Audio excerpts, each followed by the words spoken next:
총선을 앞두고 선거구별 민심과 후보를 짚어봅니다. 경남의 진보정치 1번지로 매번 관심 지역인 창원시 성산구를 살펴봅니다. 양산소방서 소방관들이 전화금융사기 이른바 보이스피싱 범죄 피해를 막아 화제입니다.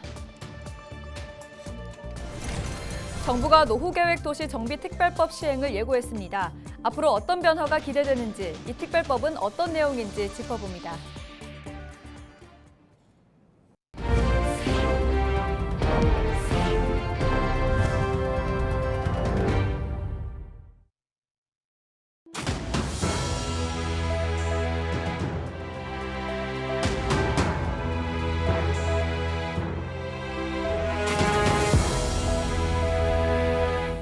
시청자 여러분 안녕하십니까? 헬로티비 경남뉴스입니다. 22대 총선을 앞두고 선거구별 민심과 후보들을 알아보는 선거레이더입니다. 경남의 진보정치 1번지로 선거 때마다 관심 지역으로 꼽히는 창원시 성산구를 짚어볼 텐데요. 보수와 진보 표심이 팽팽한 곳으로 이번 총선에서도 범진보 단일화 여부가 변수가 될 전망입니다. 표영민 기자의 보도입니다. 종사자만 11만 명에 이르는 국가산단이 있는 창원시 성산구. 노동자가 많은 만큼 유권자들의 진보 성향이 강하고 양대 노총 경남본부가 있는 곳으로 노동계의 영향력이 막강합니다. 최근 열린 5번의 총선에서 3번이나 진보정당 후보가 당선됐습니다. 창원시 성산구가 보수 강세 지역인 경남에서 진보정치 1번지로 불리는 이유입니다.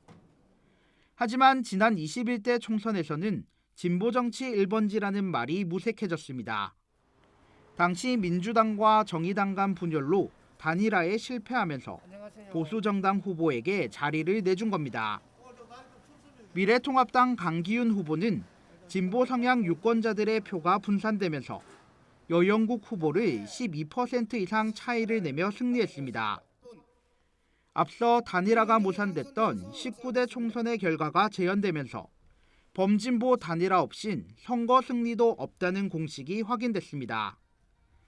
이번에도 보수와 진보 간 팽팽한 대결 구도가 예상되는 가운데 각 정당 예비 후보들의 출마 선언이 이어지고 있습니다. 국민의힘은 현역인 강기훈 국회의원을 비롯해 김석기, 배종천, 장동하 예비 후보가 치열한 공천 경쟁을 벌이고 있습니다. 야권은 더불어민주당 허성무, 녹색정의당 여영국, 진보당 이영권 예비 후보가 출마를 선언하고 빼앗긴 진보 1번지를 탈환하겠다는 각오입니다. 총선 때마다 보수와 진보 간의 자존심을 건 한판 승부가 벌어지는 창원시 성산구. 오는 4월 열리는 총선에서도 범진보 단일화 성사 여부가 선거의 변수로 작용할 전망입니다. 헬로티비 뉴스 표영민입니다. 양산시의회가 5일 사상첫 윤리특별위원회를 열고 여직원 성추행 혐의를 받는 김태우 의원에 대한 징계 절차에 들어갔습니다. 이날 오전에 열린 1차 윤리특위에서 위원들은 김태우 의원에게 오는 8일까지 진상조사를 위한 소명서 제출을 요청했습니다. 2차 윤리특위는 14일 오전에 열리며 김 의원에 대한 징계 여부와 수위는 다음 달 본회의에서 결정될 예정입니다. 총선이 60일 앞으로 다가오면서 현역 의원들의 출마도 속속 이어지고 있습니다. 김해시 을 현역 의원인 김정우 의원은 5일 기자회견을 열고 오는 4월 총선에서 3선 도전을 선언했습니다. 김 의원은 재선 의원의 국정 경험과 네트워크와 추진력을 바탕으로 발전되고 살기 좋은 김해를 만들겠다며 지지를 호소했습니다. 김 의원은 기자회견 전 김해 선관위를 찾아 예비후보 등록을 마쳤습니다. 김해시갑 민홍철 의원은 6일 4선 도전을 선언하며 양산시갑 윤영석, 양산시을 김두관 의원, 밀양 의령 하만 창녕 조혜진 의원도 이미 출마를 밝히고 활동에 나섰습니다. 국민의힘 경남도 의원과 창원시 의원들이 오는 4월 총선에서 윤한홍 국회의원을 지지한다고 밝혔습니다. 이들은 5일 오후 경남도 의회에서 기자회견을 열고 윤 의원이 3선 의원으로 창원시와 마산회원구의 발전을 앞당길 것이라며 지지를 선언했습니다. 녹색정의당 경남도당이 5일 창원시청에서 공식 출범 기자회견을 열고 발족했습니다. 정의당과 녹색당의 선거 연합인 녹색정의당은 불평등과 기후위기, 저출생과 지역 소멸을 비롯해 양당 정치에 맞선 새로운 정치를 하겠다고 밝혔습니다. 일하는 모든 시민의 기본권을 지키고 사회에서 노동자가 객체가 아닌 주인으로 자리하는 노동주도 사회를 만들어가겠다고 덧붙였습니다. 지난 4일 정오쯤 밀양시 산내면 운문산에서 등산객 1명이 추락했습니다. 60대 여성 A씨는 상양마을회관에서 운문산을 오르는 중 등산로에서 넘어져 허리와 옆구리를 다쳐 긴급 출동한 헬기를 타고 인근 병원으로 옮겨졌습니다. 지난 4일 오후 2시 30분쯤 함양군 서상면 남덕유산에서 60대 여성이 다리를 접질러 부상을 입었습니다. 63살 A씨는 등산 중 다리에 쥐가 나 부축받아 내려오던 중 발목을 심하게 접질리면서 구조를 요청했으며 사고가 발생한 지 5시간 만에 하산했습니다. 소방당국은 A씨가 구조 당시 부상 부위가 부어 있었지만 출혈이나 기타 외상은 없었다고 전했습니다. 양산 소방서 소방관들이 전화금융사기, 이른바 보이스피싱 범죄 피해를 막아 화제입니다. 범행 현장에서 수거책에게 커피 한잔 하자며 지역대로 데려갔는데요. 바로 경찰이 현행범으로 체포할 수 있도록 도운 겁니다. 김수정 기자가 취재했습니다. 문 밖을 서성이다 들어가는 한 어르신. 잠시 뒤 소방대원들과 함께 어디론가 향합니다. 구급차는 한 식당 앞에 멈춰서고 이후 소방대원들은 한 여성과 이야기를 나눈 뒤 다시 119 지역대로 데려갑니다. 이 여성 70대 어르신을 속인 전화 금융 사기에 가담한 수거책이었습니다. 당시 이곳에서 보이스피싱 수거책을 만나 현금 1,000만 원을 전달하려 했던 이 70대 어르신은 의심이 들어 가까이 있는 파출소와 119 지역대를 잇따라 찾았습니다. 어르신의 휴대전화를 넘겨받은 소방대원들. 상대의 금감원이라는 말에 바로 사기를 직감했습니다. 119 지역대에 있던 수거책 40대 여성은 경찰의 현행범으로 체포됐습니다. 이제 검은색 비닐봉지에 담아가지고 여기 1,000만 원 있다. 이런 식으로 수거책에게 전달하기 전이다 라고 저에게 말한 상황이었습니다. 당황한 기색이 많이 보였고요. 손도 조금 떠시는 모습, 이제 그런 경험이 처음이시니까. 한순간 잃을 뻔한 70대 어르신의 1,000만 원. 소방대원들의 발빠른 대처로 무사히 되돌아갔습니다. 경남소방본부는 내부 포상을 검토할 예정입니다. 저희들이 조그마한 노력으로 지역에 계신 분들한테 도움을 주게 돼서 보람을 많이 느낍니다. 보이스피싱 범죄로 도움이 필요하다면 인근 관공서에 도움을 요청하시면 이번과 같은 범죄는 충분히 예방할 수 있을 거라고 생각합니다. 헬로티비 뉴스 김수정입니다. 재건축과 재개발은 추진이 된다 해도 복잡한 절차와 규제 때문에 최소 10년 이상 걸리는 게 현실입니다. 정부가 이 절차를 간소화하기 위해 노후계획도시 특별법 시행을 예고했는데요. 부산에서도 5개 택지가 포함됐습니다. 자세한 지역이 어딘지 그리고 기대되는 점과 우려되는 점은 무엇인지 장보영 기자가 취재했습니다. 조성한 지 20년 이상 된 택지의 재건축, 재개발 규제를 완화하는 노후 계획도시 정비 특별법이 오는 4월부터 시행됩니다. 부산의 경우 과거 해운대 신시가지라 불렸던 좌동 일대, 화명 신도시라 불린 화명 금곡 일대를 포함해 부산 진구, 사상, 사하, 북구 택지 5곳이 적용 대상으로 선정됐습니다. 먼저 부산 진구는 계금주공 1, 2, 3단지 일대와 사상구에선 주례 119 안전센터 주변, 엄궁 코오롱 아파트 일대, 학장 BMC 아파트 주변이 포함됐습니다.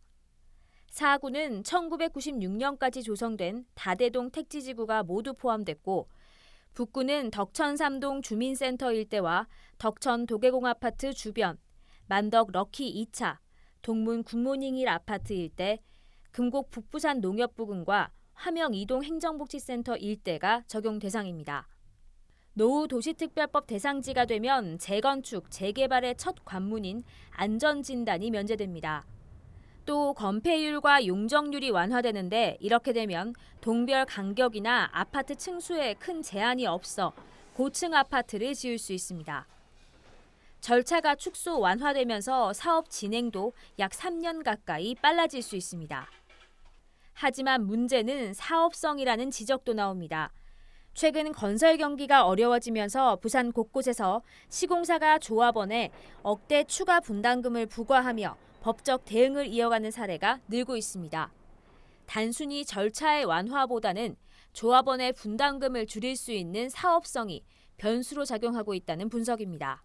해수동 중심으로 해서 집값이 상승 가능성이 있는 지역의 경우에는 재건축을 하자라고 진행이 될 가능성이 크고, 반면에 그 외 지역의 경우에는 사업이 제대로 추진이 안 돼서 추가적인 인센티브 그리고 세제, 사업비에 대한 융자 등을 포함한 좀 다양한 형태의 지원이 1주택자가 20년 이상 주택을 보유하면 70%까지 재건축 부담금이 줄어드는 재건축 초과이익 환수법도 시행을 앞둔 가운데 부산에서도 재개발 재건축이 활성화될지 관심이 쏠리고 있습니다. 헬로티비 뉴스 장보영입니다.